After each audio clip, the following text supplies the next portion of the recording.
Shalom. Cet homme de Jésus est le merveilleux. Amen. Il a fait que nous soyons ici ce matin parce qu'il y en a qui ne se sont pas réveillés aujourd'hui. Depuis qu'ils sont allés au lit, ils ont voyagé pour toujours. S'ils ont investi au ciel, nous allons nous retrouver au ciel. Mais s'ils n'ont pas investi là-bas, ils seront en dehors du ciel. Je dis cela parce que William Branham, un jour il se promenait, il arrive quelque part, il voit un grand bâtiment. Et c'est écrit Université d'Oral de Robert. Alors il s'est dit, mais moi vraiment j'ai la parole. J'ai des dons. Dieu lui a dit, ne regarde pas ça. Lui il a investi ici. Mais au ciel, il a très peu investi. Amen. Amen. Donc investissons là. Le monde et toutes ses vanités passeront. Et la parole de Dieu demeure éternellement. Et si Dieu nous a élus, depuis avant la fondation du monde, c'est que nous allons nous retrouver là-bas. Et là-bas, c'est une joie ineffable. Amen. Amen. Pour ceux qui étaient avec nous la semaine, toute la semaine qui vient de passer, nous avons bien compris ce que signifie élection. Élection signifie être choisi et désigné pour un service ou une tâche bien définie et y être consacré. Si toi et moi nous sommes des élus, c'est-à-dire nous avons été choisis par Dieu, une tâche bien déterminée, et nous devons y être consacrés. Et le frère a dit ici,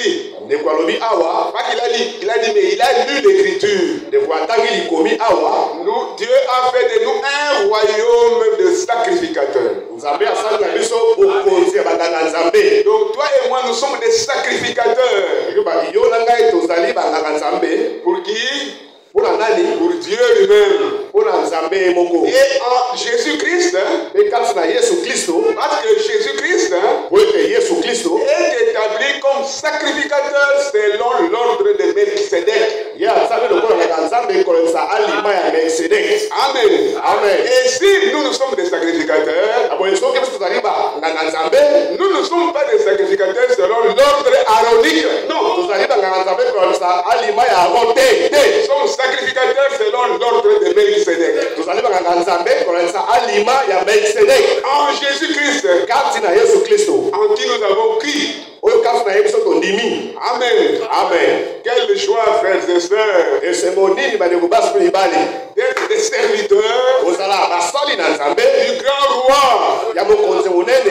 Moi j'ai toujours dit, vous ne devez pas vous mépriser parce que vous êtes des princes et des princesses. Le ciel est rempli de toutes les bénédictions. Et ces bénédictions, c'est pour vous et moi. Dieu a engrangé ça pour nous.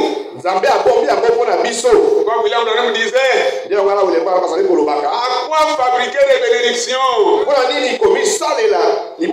Pourquoi fabriquer des dons?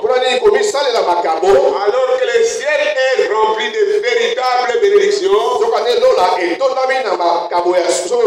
Le ciel est rempli de véritables dons.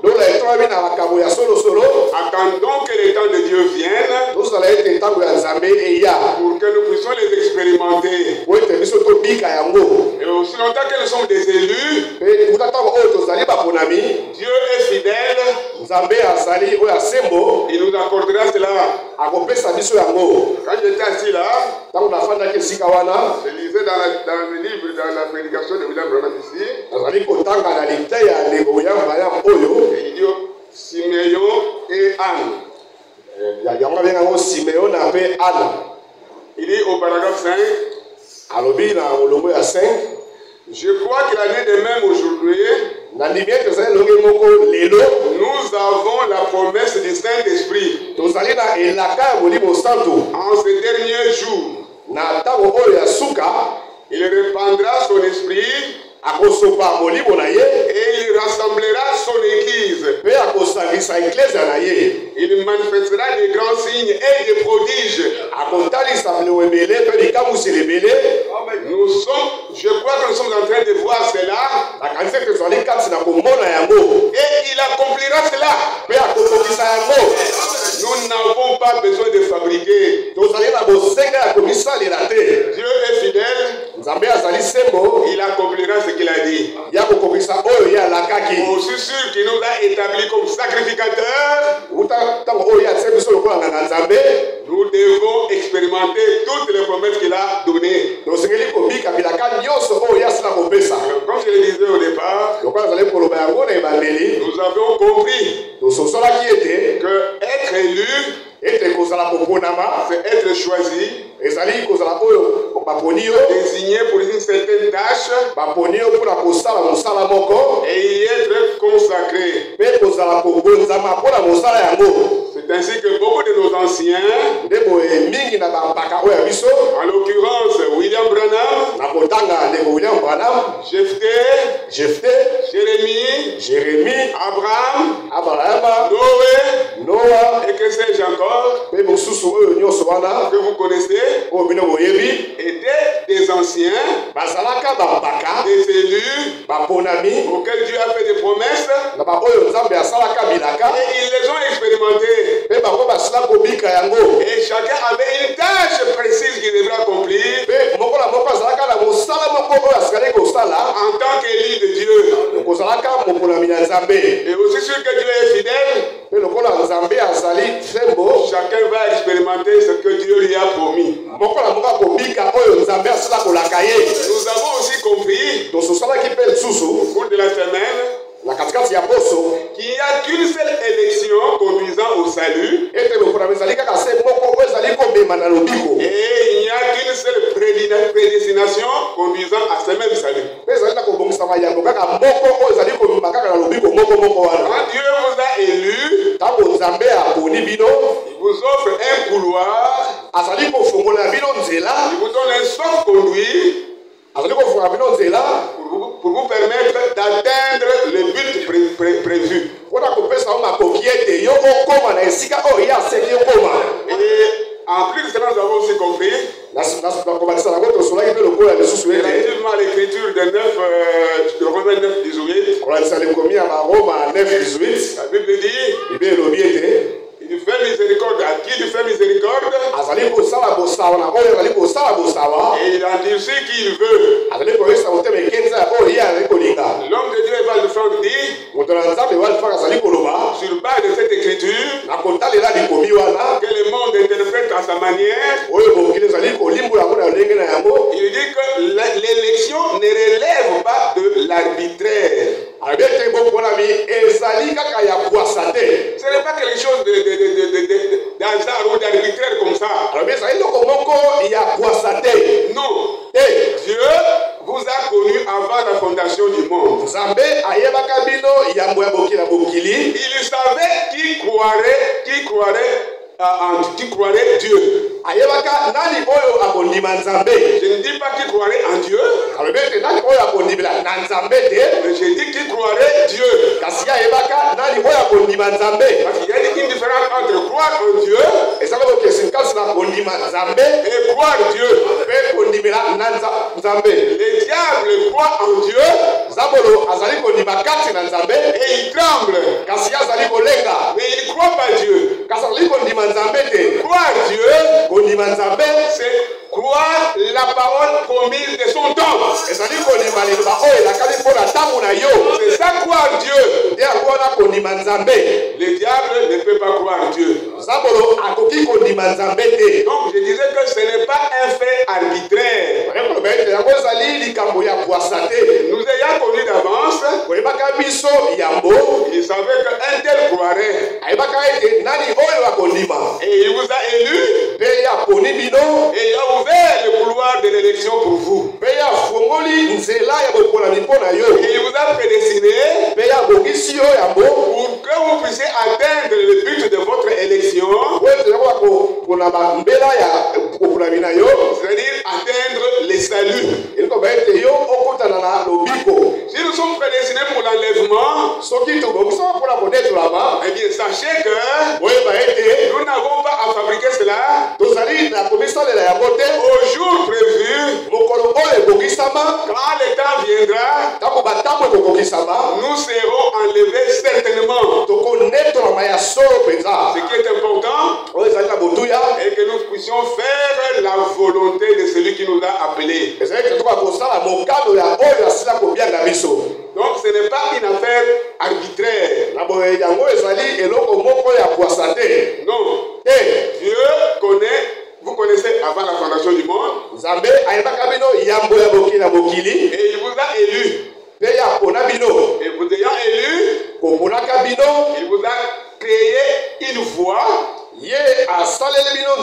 Une voie spirituelle par laquelle le Saint-Esprit va vous conduire pour atteindre le but de la vocation céleste. Amen. Amen. Nous avons aussi compris que la formulation avant la fondation du monde se réfère au temps où les logos est sorti de la plénitude originelle de Dieu afin de se manifester à travers les temps, afin d'accomplir toutes les promesses qu'il a données conformément à son plan de salut.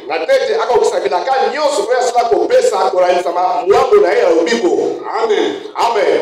Donc il n'y a rien d'arbitraire devant Dieu. Mais maintenant, Dieu ne vous contraint pas. Il vous a donné sa volonté. Il nous a donné les libres arbitres. Si vous acceptez sa volonté, alors vous allez faire sa volonté. Et surtout si vous êtes un élu, alors il vous accorde sa miséricorde. Il vous accorde sa grâce. Parce que vous êtes aimé de lui. Et son bon plaisir se trouve en vous. Vous êtes donc un bien-aimé.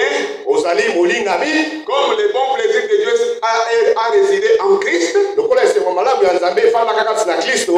de Christ, le bon plaisir de Dieu est sur les rachetés que nous sommes. Parce que Dieu n'avait rien à envier au travers de vous et moi. Parce que nous sommes nés dans le péché. Nos parents nous ont enfantés dans le péché. Dieu n'avait rien à désirer en nous. C'est pour cette raison qu'il a tant aimé le monde et qu'il a donné son Fils unique. Il a offert son sang. Il est allé sur le bois du calvaire. Il s'est offert comme sacrifice expiatoire pour les péchés du monde, afin que quiconque accepte l'offre de la grâce soit sauvé. Comme il est dit dans Matthieu 11:28.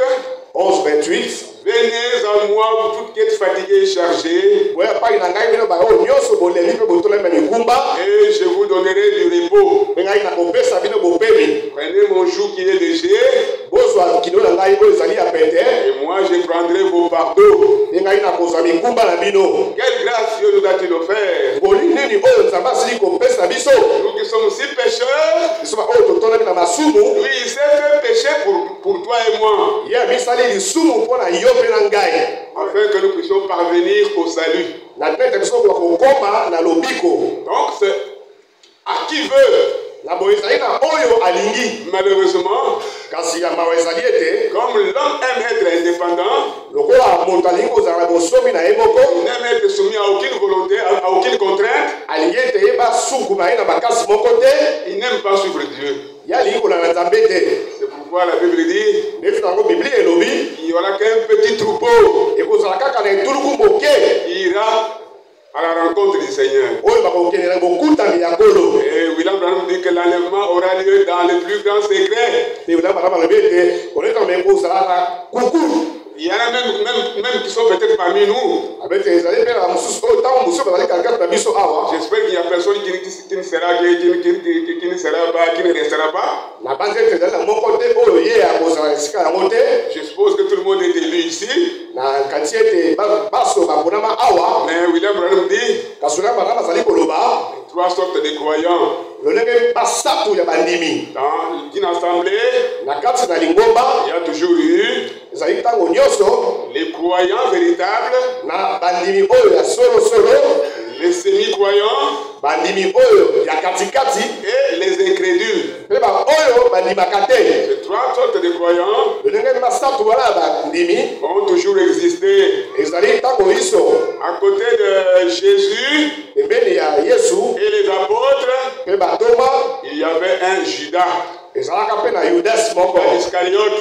yudas iscariote. Il a marché avec Jésus. ye atambolaka na yesu. Mais quand on est arrivé au temps où les monts Carmel devaient être expérimentés, ntango bakomaki na ntango oyo te mont carmel ezalaki ebikama, Judas Iscariote a choisi son camp. yudas iscariote ye aponaki ngambo na ye. Il a trahi le Seigneur de gloire. ye atwaisaki nkolo ya nkembo. Et comme la repentance ne lui était pas donnée, lokola boye masumu yango epesemelaka ye te, il est allé se pendre. ye akei komi yebika. Il a oublié l'écriture. ye abosani likomi. Lui qui était apôtre, ye oyo azalaka toma il a oublié l'écriture. abosani likomi. Maudit soit quiconque est pendu au bois. alakaka mabe oyo nyonso abakami na ekulusu. Lui tout un apôtre, ye mopona mobimba toma il a oublié cela. abosanaki yango. Donc mes chers frères et sœurs, boye bandeko balingami mibali mpe basi, le salut est gratuit. lobiko ezali ofele. Parce que l'écriture dit ote likomi elobi que celui qui a soif ete oyo azali na posa ya mai vienne aya et qu'il boive gratuitement. mpe amela ya ofele. Amen. amen. Soyons donc des gens qui ont la soif. tozala bandeko oyo bazali na posa, La soif de Dieu. posa ya nzambe. Amen. amen. Donc, en dehors de cela, na libanda na yango nous avons aussi compris tososolaki mpe lokola ete que l'élection, ete boponami c'est aussi, ça va de pair avec la prédestination. yango ezali kotambola elongo na kobongisama yango. Donc, ce ne sont pas deux notions à dissocier. ezali makambo mibale oyo esengeli kokabola yango te.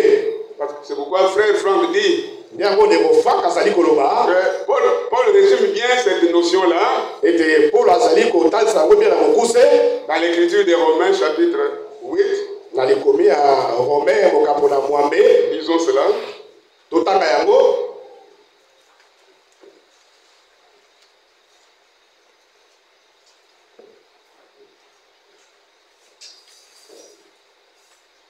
À partir du verset 28.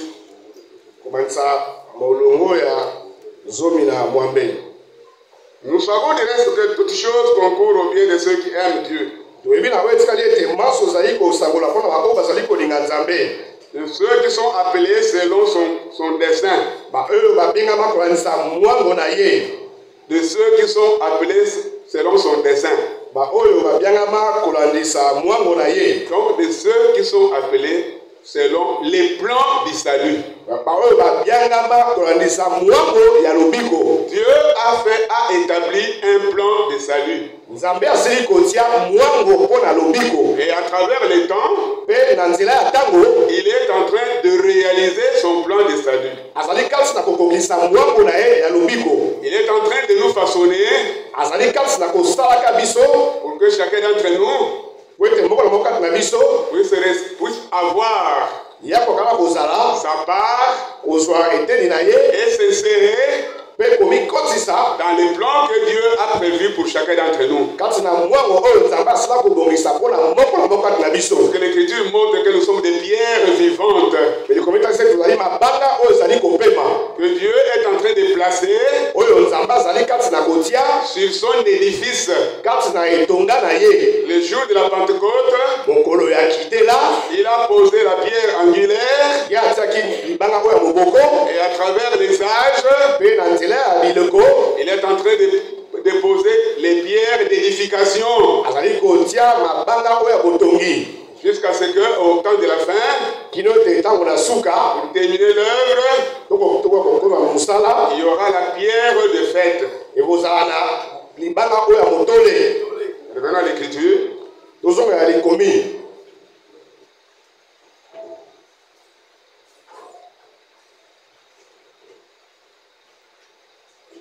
Car ceux qu'il a connus d'avance, je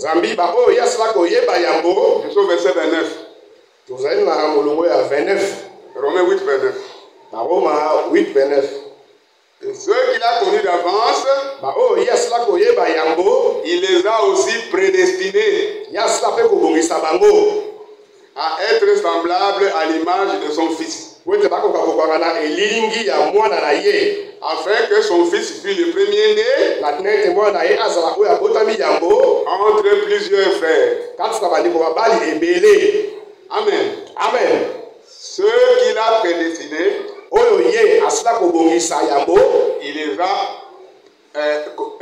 il a prévu qu'ils soient semblables à l'image de son Fils. C'est-à-dire Dieu nous a appelés, il nous a prédestinés, et il est en train de nous tailler, il est en train de nous façonner, afin que nous puissions devenir l'épouse des paroles que Dieu va présenter devant l'époux parole. De sorte que et l'époux parole et l'épouse soient un. Amen. Amen. Amen. Amen. Revenons à l'Écriture.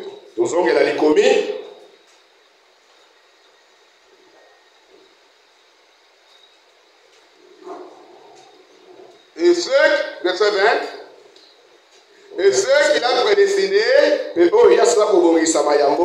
les a aussi appelés. Et ceux qu'il a appelés, il les a aussi justifiés. Et ceux qu'il a justifiés, il les a aussi glorifiés. Amen. Amen. Alors pour bien comprendre cela, rentrons à l'écriture que nous avons lue la fois passée dans Éphésiens chapitre 1er.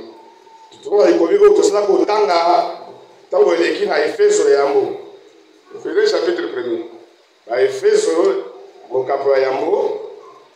Verset 3. À partir du verset 3. Béni soit Dieu le Père de notre Seigneur Jésus-Christ, qui nous a bénis de toutes sortes de bénédictions dans le lieu céleste en Christ.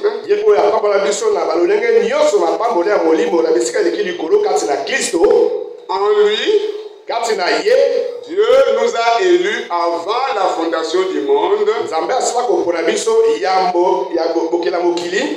afin que nous soyons saints et irrépréhensibles en lui. Nous ayant prédestinés dans son amour à être ses enfants d'adoption par Jésus-Christ, selon les bons plaisirs de sa volonté. Amen. Amen. Il nous a prédestinés en Jésus-Christ que nous soyons semblables à l'image de son Fils, en qui il a fait résider son bon plaisir, afin que ce même bon plaisir puisse aussi résider en nous. C'est pourquoi les mêmes Éphésiens disent: c'est par grâce que nous sommes sauvés. Lisons cela. Parce que toute parole d'homme est un mensonge. La parole de Dieu est vraie.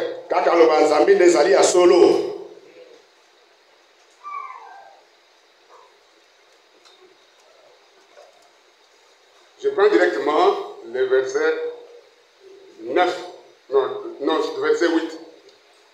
Éphésiens 2, 8. Car c'est par la grâce que vous êtes sauvés, par les moyens de la foi.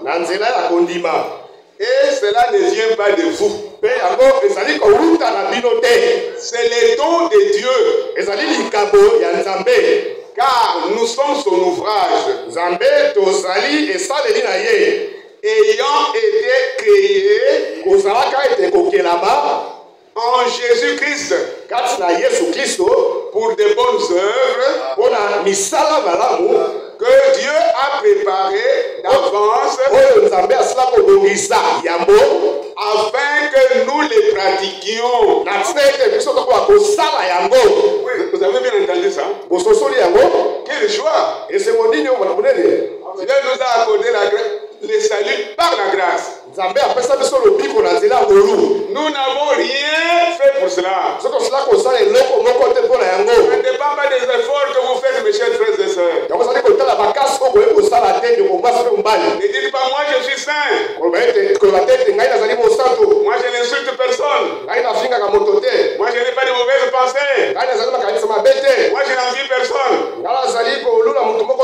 Qui peut dire comme Jésus-Christ? Faire la déclaration: qui me convaincra du péché? Et même maintenant je peux poser la question: qui peut dire avec certitude que depuis ce matin, quand on s'est réveillé, on n'a pas broché d'une façon ou d'une autre? Qui peut faire cette déclaration-là? Je ne pense pas. Si on pense cela, ça peut être de l'orgueil. Nous sommes tous des pécheurs sauvés par la grâce. Même William Branham a toujours déclaré: je ne suis rien. Ne regardez pas au don à la grâce que le Seigneur m'a accordée. Je suis un pécheur sauvé par la grâce. Mes parents m'ont conçu dans le péché. C'est la grâce du Seigneur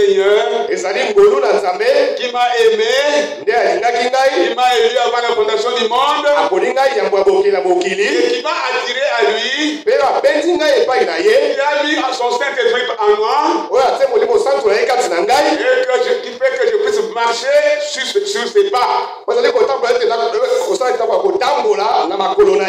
Parce que, frères et sœurs, même quand nous serons baptisés du Saint-Esprit, les péchés étant attachés à la chair, nous allons toujours continuer à broncher.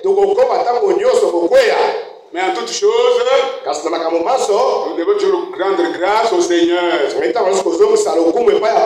C'est pour cette raison que parmi nous, lorsque vous voyez un frère faible quelque part,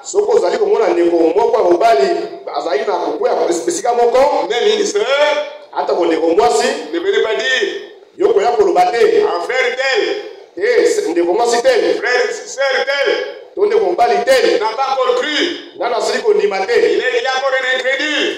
azali nano moto na motema eke te Il vient à l'église seulement pour faire preuve de présence. azali koya kaka na eklese bapo ete bamona ye Non. te Frère Franck dit, hein, ndeko frank azali koloba quand vous voyez un frère dans le péché, soko omoni ndeko mobali moko kati na un lisumu frère dans une faute, to yo ndeko mobali moko kati na mbeba n'allez même pas en parler à qui que ce soit. yo kokende ata kokoloba yango epa na moto songo epakala te Parce qu'en faisant cela, po ete na kosalaka bongo vous qui faites cela, yo mpo ozali kosala bongo vous êtes pire ozali mabe koleka que celui que vous avez trouvé en train de pécher. koleka moto oyo omoni kati na kosalaka lisumu Il dit, alobi quand vous voyez un frère dans le péché, soko omoni ndeko mobali moko kati na lisumu sachez que yeba ete le Seigneur au ciel kolo kuna na lola a beaucoup de peine pour ces frères-là. azali na pasi mingi mpo na ndeko mobali wana Alors, en vous moquant de lui, na boye yo na kosekaka le ye Seigneur n'est pas content de vous. mpo azali kosepela na yo te Parce que lui a pitié de cet homme-là po ete ye azali na mawa mpo na moto wana pour lequel il a quitté le ciel mpo na oyo ye asila kotika lola et a été pendu au bois. alibakama na ekulusu Donc, mon frère et ma soeur, na boye ndeko mobali mpe mwasi cela ne doit pas exister parmi nous. yango esekeli kozala te katikati na biso Quand vous voyez cela, soko omoni yango si vous n'êtes pas capable de retirer votre frère, soko ozala makoki ya kolongola ndeko mobali te ou de retirer votre soeur, to kolongola ndeko mwasi na yo kuna te allez avec lui mpona kokende longo na ye dans la paix, na kimia sans le réprimander, kozaka kopamela ye seulement prier pour lui. kaka kobondela mpo na ye Alors il y a quelque chose qui ne va pas pour lui. alors ezali eloko moko ezali malamu te mpo na yo C'est dans vous que ça ne va pas. ezali kati na bino nde eloko moko ezali te Dans les frères, hein, kati na ndeko c'est un moment que le diable a eu contrôle sur lui. ezali mwa ntango oyo zabula asili kozwa ye Mais il va revenir. kasi ye akozonga Parce que Dieu l'a prédestiné au salut. po ete nzambe asila kobongisa ye mpo na lobiko Mon frère, ndeko mobali ma soeur, ndeko na ngai mwasi ce n'est pas facile de croire ce que nous croyons ezali na pete te kondima oyo tozali kondima et renoncer au monde comme nous avons renoncé au monde. mpe kotika mokili eloko biso sili kotika mokili Vous croyez que c'est facile? ozopata tozali pete Un Paul polo moko qui était un grand un géant de la loi oyo azalaka moto monene kati na mobeko qui allait mettre les gens en prison. abandaki kobwaka bato na boloko Mais regardez, kasi kotala quand le Seigneur l'a appelé, ntango kolo asili kobianga ye regardez ce qu'il a souffert. tala longeki kani ya uta asila komona pasi Regardez comment il souffrait tala longeki azalaki komona pasi pour l'église des Galates, mpona eklese ya galatia l'église des gens qui voulaient la loi. eklese na baoyo balingaka mobeko Et il se plaignait. e bango bazalaki kolelalela Il se plaignait, lui, Paul. polo ye bazalaki kolelalela Il se plaignait. abandaki kolelalela Comment vous, Galates, boliboli bino bato na galatia après avoir été délivrés de la loi, nsima na bino kokangolama na vous mobeko voulez encore vous ramener dans la loi? bolingi kozonga susu na Vous mobeko voulez rendre la grâce du Seigneur vaine? bolingi kokomisa ngolu ya nzambe pamba C'est ce que vous faites, vous. nde yango wana oyo bozali kosala bino Quand vous voyez un frère tomber, ntango omoni ndeko mobali moko kokweya vous voyez votre sœur tomber, ntango omoni ndeko mwasi na yo kokweya vous vous moquez de lui, mpe ozali koseka ye vous allez parler de lui. yokende koloba na ntina na ye Vous n'êtes pas différent d'un Galate. yo okokani te na kozala okeseni te na moto oyo ya galatia Cela ne doit plus exister parmi nous. yango esengeli kozala te katikati na biso Vous voyez votre frère ou votre sœur bronchée, soki omoni ndeko mobali to ndeko mwasi kokweya priez pour lui bondela nde mpo na ye et n'en parlez à personne. mpe koloba yango na moto moko te Parce que quand vous parlez, po ntango ozali koloba ntina yango ce que vous pouvez parler là, oyo ozali koloba wana c'est le diable. ezali nde zabolo Et d'ailleurs, William Branham, mes frères Franck disent, hein, kutu oya malamu mpe ndeko frank bazali koloba ne parlez jamais du mal de quelqu'un. koloba atako mokolo moko te mabe mpo na moto soko oyo bakala Le mal de quelqu'un mabe ya moto moko ne doit pas faire l'objet de vos conversations. yango esengeli ezala ntina ya lisolo na bino te Surtout les sœurs, mingimingi bandeko basi abstenez-vous de cela. bino kozala mosika na yango Parce que depuis nos traditions africaines, po ete uta bisalela ya biso ya afrika on sait que les femmes parle beaucoup. Mais Qu'il n'en soit pas ainsi parmi nous. Mes chers sœurs, les princesses du Seigneur, si vous avez cette habitude-là, venez à l'hôtel, allez à l'hôtel, invoquez la grâce du Seigneur, afin qu'il vous délivre de cela. Et s'il y a aussi un frère qui s'alivre à des choses, à de telles choses, qu'il n'en soit pas aussi ainsi. Venez toujours à l'hôtel. Le Seigneur vous délivre de cela. Parce que nous sommes, comme vous l'avons dit au départ, un royaume de sacrificateurs. Et les sacrificateurs ont toujours l'intercession dans leur bouche. Pour prier pour l'église, prier pour les serviteurs de Dieu, prier pour les autorités de notre pays, et prier pour la population en général. Et l'église du Seigneur Jésus-Christ en général. C'est à cela que nous sommes appelés. Parce que la responsabilité d'un croyant, c'est d'abord prier. Prier pour les saints. Prier pour l'église du Seigneur. Après cela, payer les dîmes et les offrandes. Parce qu'à cela est lié la bénédiction. C'est une ordonnance à laquelle est liée une bénédiction. Frère, donc c'est très sérieux. De même qu'il y a une bénédiction au paiement des dîmes et offrandes, il y a aussi une bénédiction quand vous faites honneur, quand vous faites honneur à vos parents. Oui, parce que souvent les enfants oublient cela. Allons lire ça dans Éphésiens.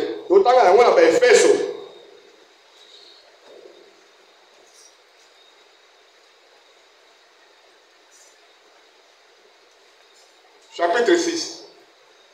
Éphésiens chapitre 6. Éphésiens chapitre 6. Je ne vais pas beaucoup parler. Je voudrais donner le temps à ceux qui travaillent, qui va se reposer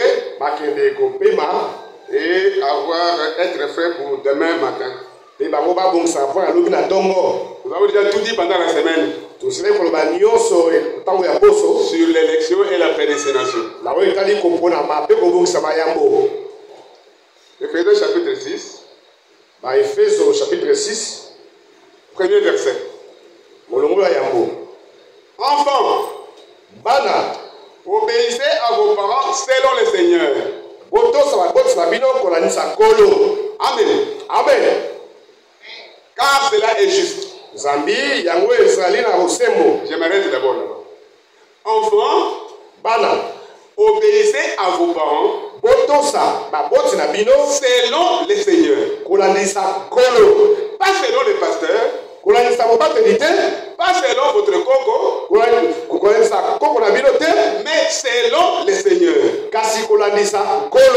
Et le Seigneur, c'est l'Esprit. Amen. Amen. Enfant, n'oubliez pas que moi aussi je suis enfant. Je suis l'enfant de mon père. Même si mon père est déjà mort, il y a des oncles paternels aussi. Parce que mon père n'était pas un singleton. Donc, enfant, obéissez à vos parents selon le Seigneur. C'est le Seigneur qui donne l'ordre. La Bible ne dit pas que enfant, vous pouvez obéir. Pas vous pouvez. Mais vous devez. C'est une obligation. Mes chers sœurs, vous qui êtes les sœurs, qui avez des enfants, vous devez tirer les oreilles des enfants. Vous devez tirer les oreilles des enfants. N'oubliez pas aussi que l'Écriture dit: ne ménage pas la verge pour ton enfant, pour les délivrer de la folie qui est dans sa tête. Dans la tête de l'enfant, il y a un peu de folie. Il faut de temps en temps un peu de chicotte. Si vous le chicotez, il ne va pas mourir. Il ne va pas mourir. Mais ça ne veut pas dire qu'il faut le frapper comme un serpent. Non, non. Une gifle suffise. Et ça suffit. N'allez pas taper l'enfant. L'enfant sort avec des gonflements. Ah, ça ce n'est pas bien. Frappez l'enfant avec amour. Et mon conseil à ce sujet, quand vous êtes fâché, ne frappez pas. Attendez quand vous n'aurez plus la colère. Et puis n'oubliez pas aussi que quand un enfant a commis une faute grave, il est déjà psychologiquement faible. Alors si vous les sanctionnez, vous aggravez sa situation psychologique. C'est ça qui crée parfois des troubles mentaux chez les enfants. Je vous le dis en tant que psychologue. Il faut éviter cela. Quand vous êtes fâché, ne tapez pas un enfant. Ne tapez pas. Attendez un autre moment. Vous lui va oublier. Vous l'appelez. Tu sais ce que tu as fait? Tu as fait ça et ça et ça. Tu sais que ce n'est pas bien. Peut-être que vous pouvez administrer une petite chicotte. Amen. Amen. Parce que l'Écriture dit clairement: ne ménagez pas la verge. Car dans la tête de l'enfant, il y a de la folie. Il faut simplement faire en sorte que l'enfant revienne à l'ordre. Et je dois encore vous conseiller de ne pas frapper l'enfant de moins de 2 ans. L'enfant de moins de 2 ans est en train d'acquérir la conscience morale. Alors quand vous les sanctionnez, moi je considère que c'est un péché. Parce qu'il n'a pas la conscience morale. C'est vous qui devez lui apprendre les biens et les mal. C'est ainsi qu'en psychologie on dit: tout se passe avant 4 ans. Vous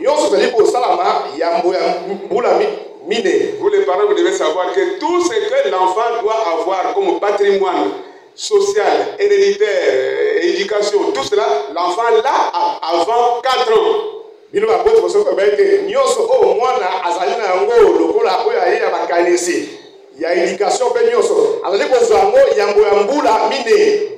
les 4 ans, c'est devenu un arbre penché. Maintenant vous le redressez, vous allez commencer à souffrir. C'est avant 4 ans qu'il faut réprimander. Et surtout pas toujours frapper, mais montrer chaque fois ce qui est juste à faire. Amen. Amen. Donc, vous comprenez que les enfants, regardez l'Écriture. Enfants, obéissez à vos parents en toutes choses selon le Seigneur. Maintenant, verset 2. Honore ton père et ta mère. C'est le premier commandement avec une promesse. Enfant, honore ton père et ta mère. C'est le premier commandement qui est donné dans la loi de Moïse et auquel est liée une promesse. Et la promesse, disons-la, verset 3. Donc, Éphésiens 6, verset 3. Afin que tu sois heureux et que tu vives longtemps sur la terre. Amen. Amen. Enfants, obéissez à vos parents et honorez-le. On ne dit pas seulement papa, mais papa et maman. Papa et maman. Parce qu'il y a des enfants aussi. Quand maman parle, il méprise ce que maman dit. Vous dites quel enfant? La maman là, elle vous a porté pendant 9 mois. 9 mois.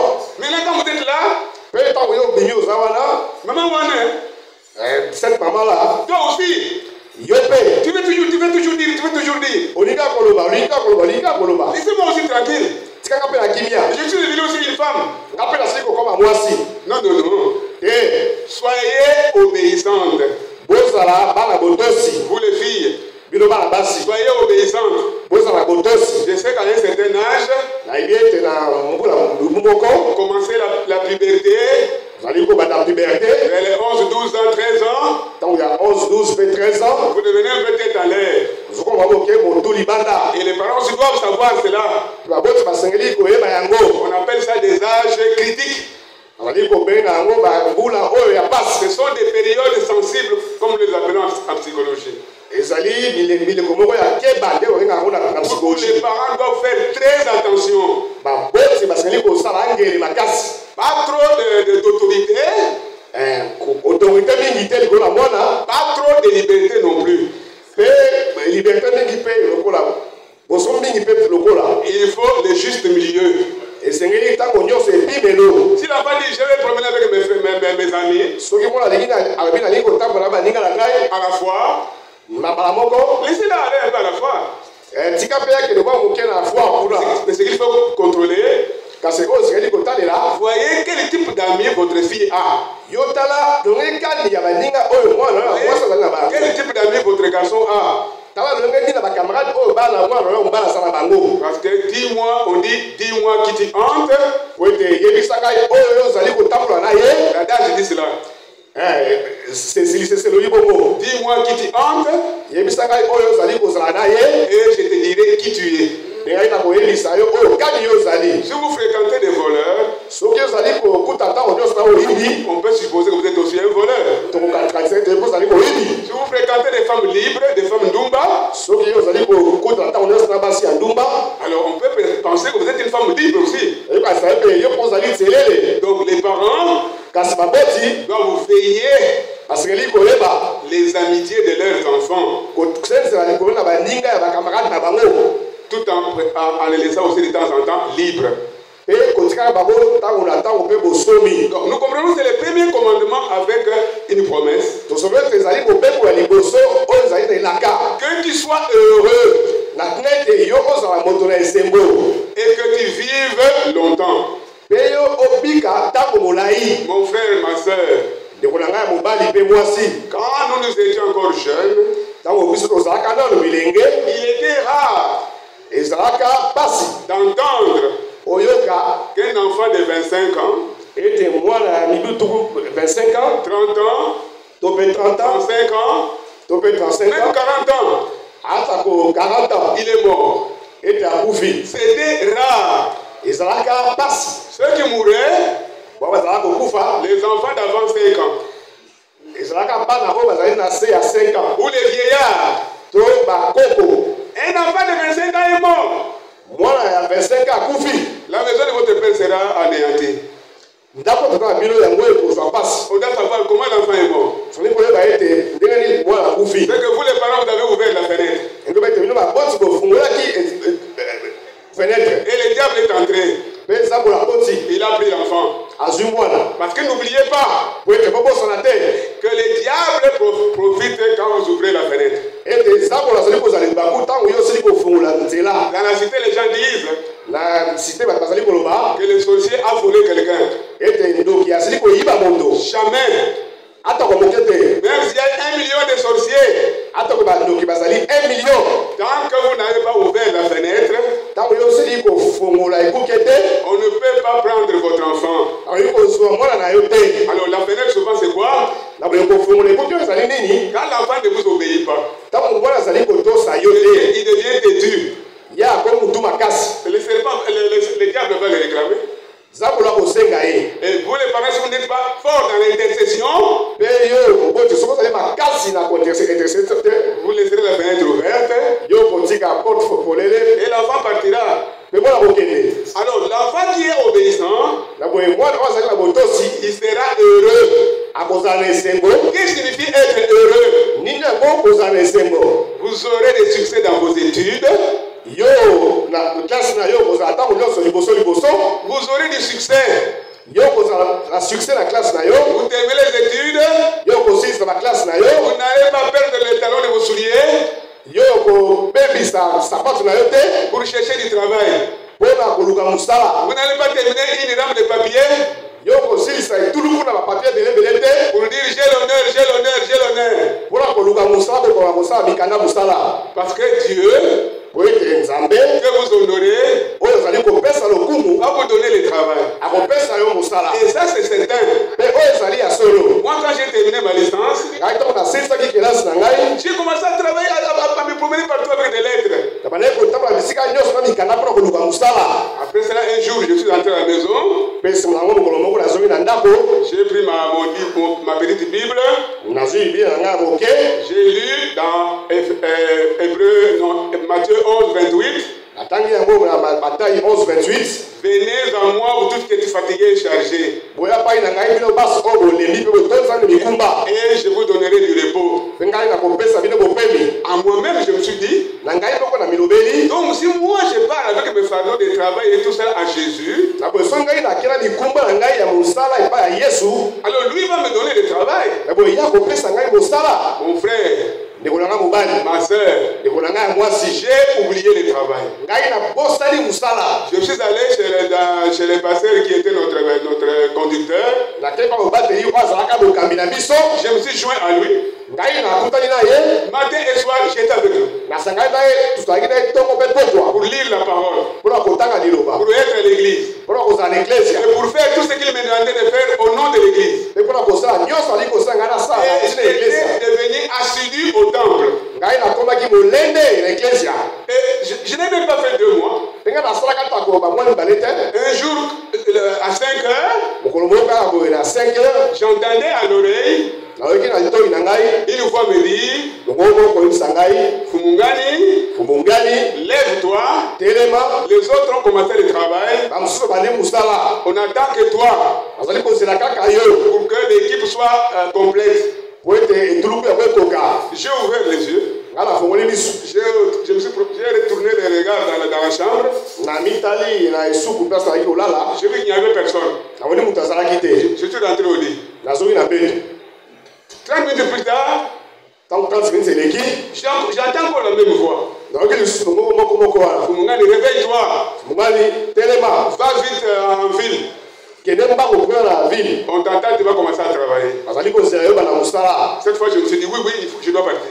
Ntango nayebi te ngai nasengeli mpo nakende. J'allais vite me laver. Ngai na misokoli. J'ai enfilé mon pantalon. Lati pantalon na ngai. J'ai dit au garçon qui était avec moi, Nayebisi garçon azalaki na ngai elongo. je vais commencer le travail. Nazali koyeba na mosala. Il me dit, comment est-ce que tu vas commencer le travail? Abi nakozoma na mosala wapi? En ville. Ebisi kuna na ville. C'est quelle société? Na société nini? Je ne connais pas. Ebisi ngai nayebi yango te. Mais comment tu sais? Kasi lolenge kani yo yebi. Je lui dis, le Seigneur m'a dit, Nayebi kolo ya yebisi tu ngai. dois aller commencer le travail. Ete nasengeli kokende kopana mosala. J'habitais à ma tête à l'époque. Ntango wana nayi kofanda na TG. J'ai pris mon bus. Je suis arrivé sur boulevard 30 juin. Boulevard 30 juin. Je me suis mis devant la poste. À un moment donné, je me suis rappelé un certain jour, je suis venu déposer une lettre de demande d'emploi dans une société ici à l'étage. Partout on m'a répondu en me disant qu'ils sont désolés. Mais dans cette société-là, on ne m'a jamais répondu. J'ai dit, je monte là-bas. Je vais demander pourquoi on ne m'a jamais répondu. Je suis monté vite. J'arrive, je vois la secrétaire. Je lui dis, j'ai déposé ma demande chez vous. Vous ne m'avez jamais répondu. Ah, jeune homme, quel est ton nom? Je lui ai donné le nom. Il a fouillé dans les registres. Il a fouillé, il n'a rien vu. Il prend le deuxième registre. Il a fouillé. Il n'a rien vu. Quand je voulais sortir, elle me dit, je vois les blancs venir. Il y a parfois des demandes qu'il prend directement sans que ça soit enregistré. Comme il vient, attends, je vais te présenter, on va voir. Les blancs est arrivé, il m'a présenté, il va me prendre dans son bureau. Frère, je n'ai jamais vu un blanc se démener comme un diable dans l'eau bénite. En train de faire quoi? En train de chercher ma demande d'emploi. Il a même commencé à bouger les armoires. Sans même me demander de l'aider. Il commençait à tirer même les gradins là. Finalement, il a ramassé un papier. En dessous, la poussière aussi. Il a ouvert ça. Il pose la question. Quel est le nom? Quel est ton nom? J'ai dit Fumungani. C'est toi le psychologue? J'ai dit oui. Mon frère, il ne s'est même plus assis. Il dit c'est toi que j'attendais. Les gens ont demandé pourquoi toi tu ne viens pas. Mais j'ai dit, mais moi, vous ne m'avez jamais répondu. Mais je t'attendais. Mais tu m'attendais dans la tête à toi. Nous sommes descendus avec lui. On a mis dans la voiture. On arrive au lieu de service. Il me montre le bureau. Il met la main dans sa poche. Il me donne 100 zaïs. Il dit c'est l'argent que tu vas utiliser pour le dîner. Pour que tu ne sois pas désolé quand les autres vont manger. À l'époque c'était beaucoup. Vous comprenez mon frère, ma soeur, que si vous croyez Dieu, il est capable d'opérer des miracles. Il est capable de faire toutes choses. Parce que toutes choses concourent au bien de ceux que Dieu aime. Et si nous sommes élus de Dieu, ça veut dire que Dieu nous a aimés avant la fondation du monde. Et nous a prédestinés à expérimenter toutes les bénédictions qu'il a prévues pour nous. Et il ne faillira pas. Et pour combler tout cela, non seulement d'abord que nous serons heureux, comme dit l'Écriture, nous serons heureux. Il va faire du succès dans nos études, du succès dans nos emplois, du succès dans notre progéniture, à travers nos enfants. Frère, C'est grave. Vous mettez 3-4 enfants et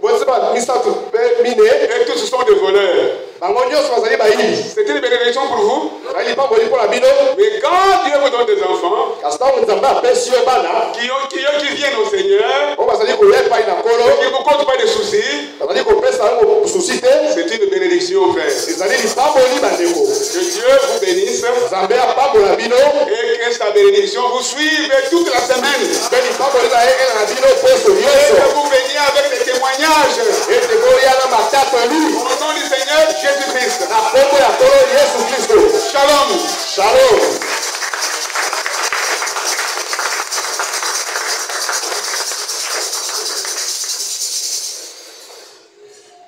Ce frère Kefa, nous sommes tellement bénis. Je crois que les jeunes gens, les enfants ont eu quelque chose. Le frère Kefa a été introduit par son fils. Traduit par son fils. Pacheli. Vous avez compris? Est-ce que vous savez pourquoi j'ai dit? Frère Kefa, il a été traduit par son fils.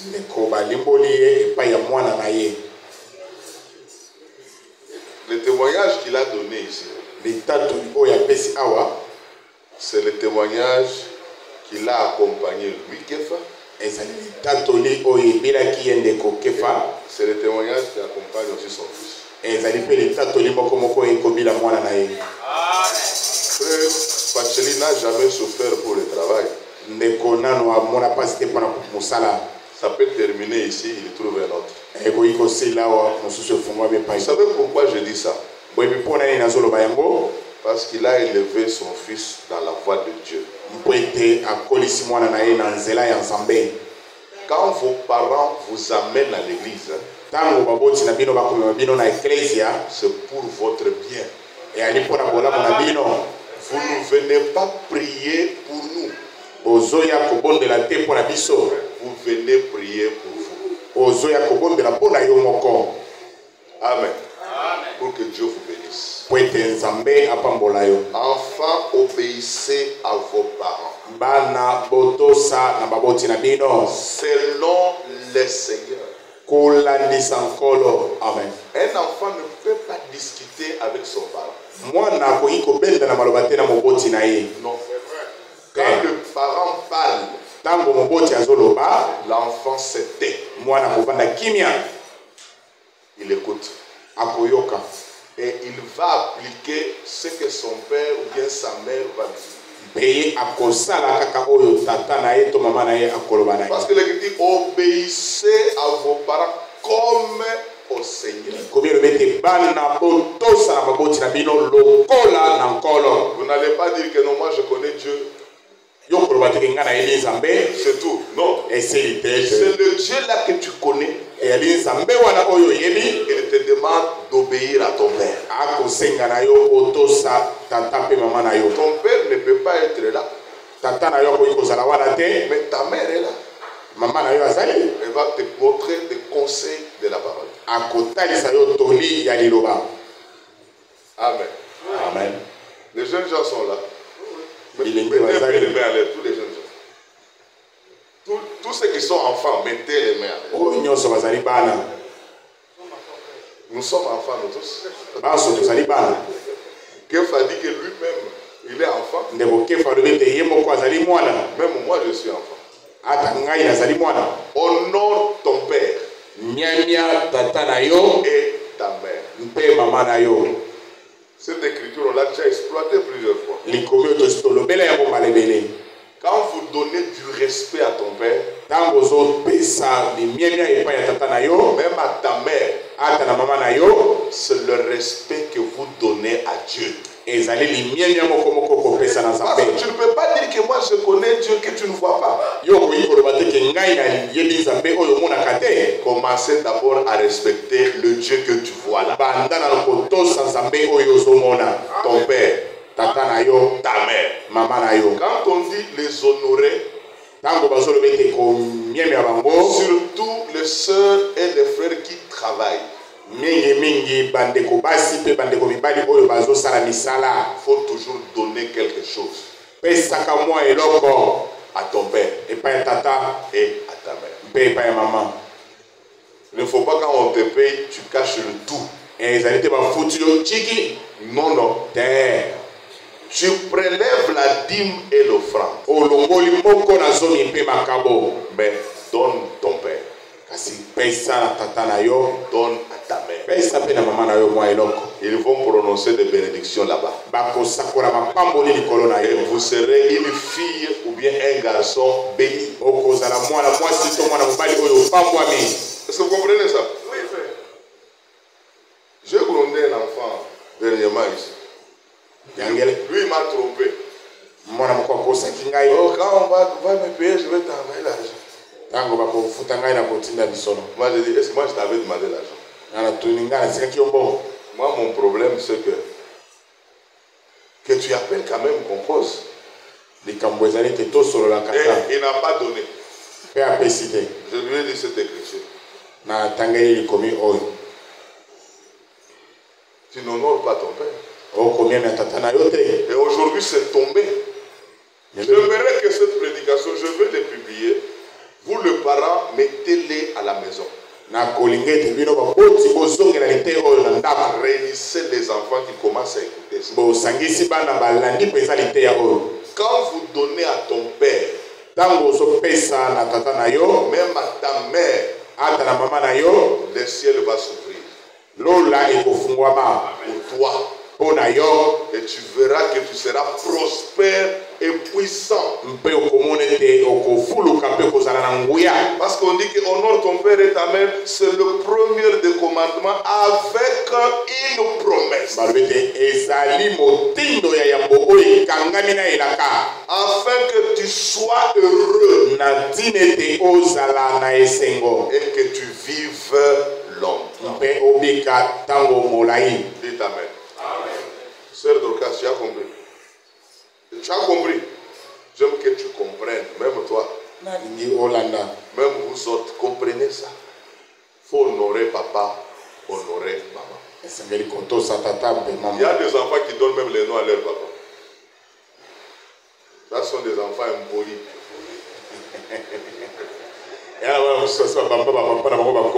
Ils appellent leur papa au camel.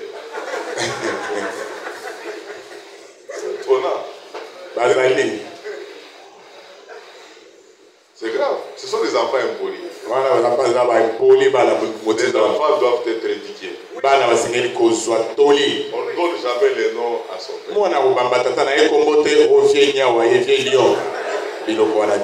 vous les enfants? Est-ce que vous allez nous demander pardon aujourd'hui? Les enfants qui nous ont appelés les camérés, qui nous ont demandé nous pardon. Pour qu'on prie pour vous. Est-ce que vous avez compris? Ne riez pas. Si tu l'as fait dans ta vie, demande pardon aujourd'hui qu'on prie pour toi. Nous allons fermer les yeux. On va prier pour les enfants. Quand Dieu a parlé, Dieu est là.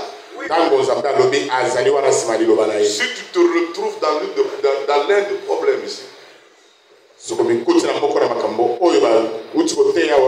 toi ne regarde pas ton ami, mets-toi seulement debout. Dis Seigneur, pardonnez-moi. Et vous verrez, Dieu va vous bénir. Tout est possible à celui qui croit.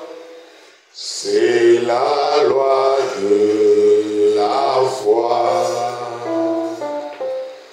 Don merveilleux qui nous vient des cieux, que connaît le cœur droit. Alléluia. Oh, quelle richesse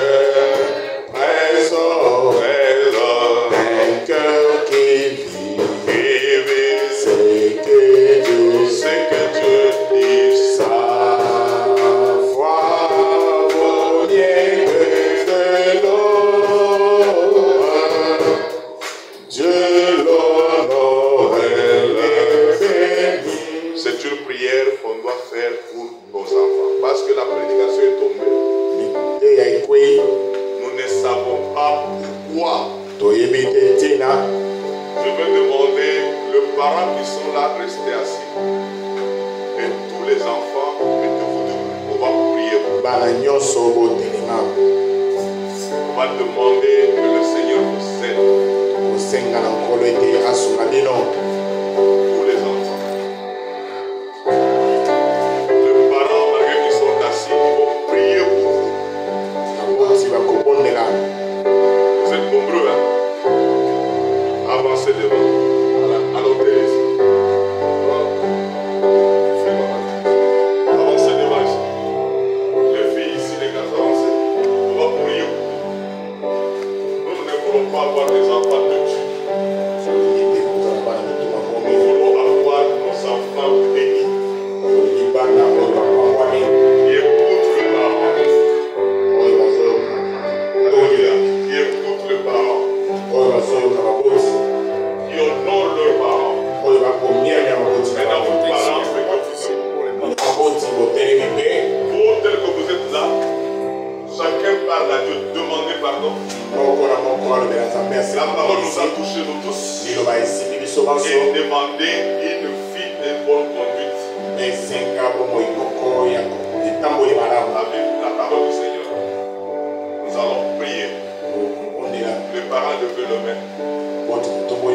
Bénissez vos enfants. Prions. Créateur du ciel et de la terre. Le Dieu d'Abraham. Le Dieu d'Isaac. Nous te sommes infiniment reconnaissants.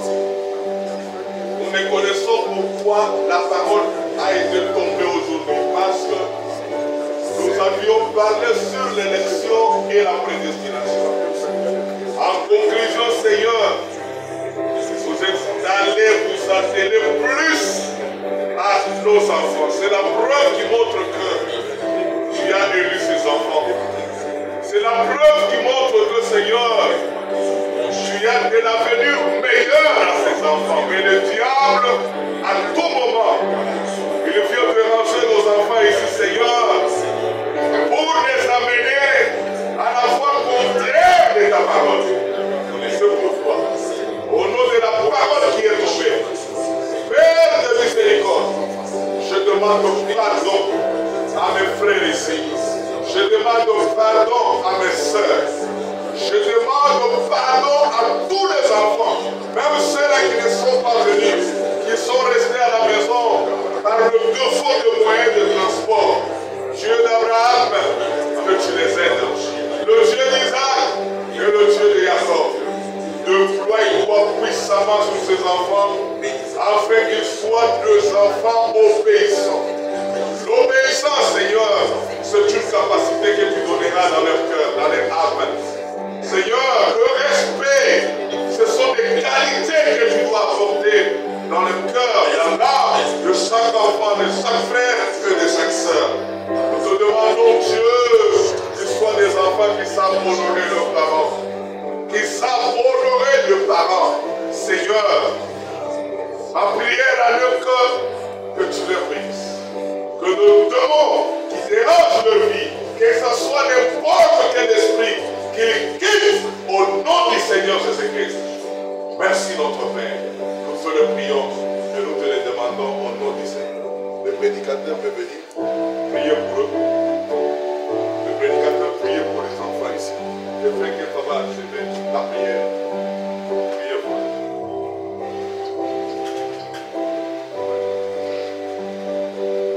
Priez seulement. Dieu Tout-Puissant, toi le miséricordieux, les enfants ont écouté la parole. Nous prions pour eux, pour que tu les accordes aussi la connaissance de la parole, que tu leur ouvres l'esprit, l'entendement, Seigneur, qui ne commence pas à venir ici pour donner, mais qui commence à venir ici pour comprendre la parole, Seigneur. Faites quelque chose, nous te demandons que cette grâce soit déversée sur nos enfants. Ils ne sont pas seulement obéissants, honorants, servant ici à l'Assemblée, partout ils peuvent être, oh Dieu, car ils vont se croiser avec toute personne qui est à l'âge de son père, même à l'âge de sa mère. Oh Dieu, ils produisent le respect.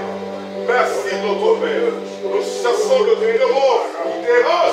nos enfants. Au nom du Seigneur Jésus qui sème le désordre, les déshonneurs, qui sème la désobéissance, nous les chassons au nom de Jésus-Christ.